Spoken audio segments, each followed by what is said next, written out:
Diskusijas par Liepājas metalurga likteni visdrīzāk atkal ievilksies. Lai gan šī diena nāca ar jaunām ziņām par divu akcionāru, Sergeja Zahariena un Iļas Segala gatavību savas akcijas pārdot par vienu latu kreditoriem, vai un kad darījums notiks, nav skaidrs.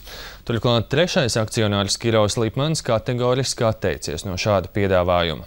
Turpina Liena Baris Sermuli. Šajā namā Ausekļa ielā, kur atrodas Liepājas metalurga kreditoru konsultantu Prudentia birojas, Liepājas metalurga akcionāriem līdz 12. bija jānogādā atbilde, ko tie domā par iespējamo akciju pārdošanu par vienu latu. Cik atšķirīgi akcionāri, tik atšķirīgas arī atbildes.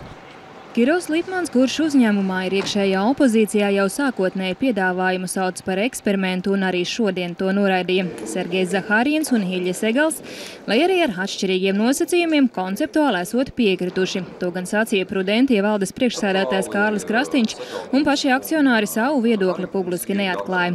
Kārlis Krastīņš norādīja, ka šobrīd vēl notiekot diskusija par detaļām un sarunas turpināšoties arī ar Kirovu Lipmanu. Lipmans gan piedāvājas alternatīvu pats piesaistīt investorus un ieguldīt naudu. Taču kreditoru pārstāvis norādīja, ar to ir par maz. Vārdi ir skaisti, bet uzņēmuma situācija ir sarežģīta, un no konkrētiem trim kungiem ir jābūt konkrētiem darbiem rakstiski apliecinātiem.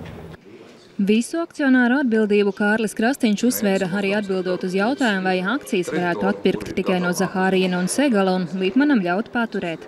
Kreditoru klubs nav nec prokurors, nec kāds cits soģis, kas tagad izlems un domās par to, kurš akcionārs ir smukāks, kurš nesmukāks. Tas nav kreditoru kluba mērķis un uzdevums.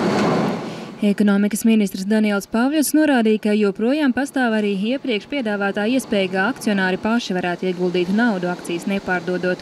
Atgādināšu, ka ražošanas nodrošināšanai būtu nepieciešami 25 miljoni latu. Pats svarīgākais tad ir šis jautājums. Ja paši nē, tad atdodiet tiem, kas ir gatavi tālāk rīkoties, lai uzņēmums turpinātu strādāt. Jo pats svarīgākais jautājums, kas ir jāatrisina, ir kā uzņēmumu turpināt darbu. Un uzņēmums nevar turpināt darbu, neieguldot papildus līdzekļus un restruktūrizējot uzņēmumu saistības. Jau šobrīd Liepājas metalurgs drīzāk nestrādā nekā strādā. Ražošana pārtraukta jau vairāk kārt. Šodien gan tā atkal atjaunota, taču visdrīzāk tikai līdz 10. maijam. Kas notiks tālāk, lielā mērā būs atkarīgs no kreditoru un akcionāru sadarbības. Atgādināšu, ka kreditoru klubā ir banka Citadele, SEB banka, Latvenergo, valsts kase un arī pasaules mēroga tērauda tirgotājs Stemkor. Tieši Stemkor uzlūkots arī kā iespējamais investors, taču līdz šim tas nav apstiprināts. Liena Barise Sermule, Valters Blūms, Latvijas televīzija.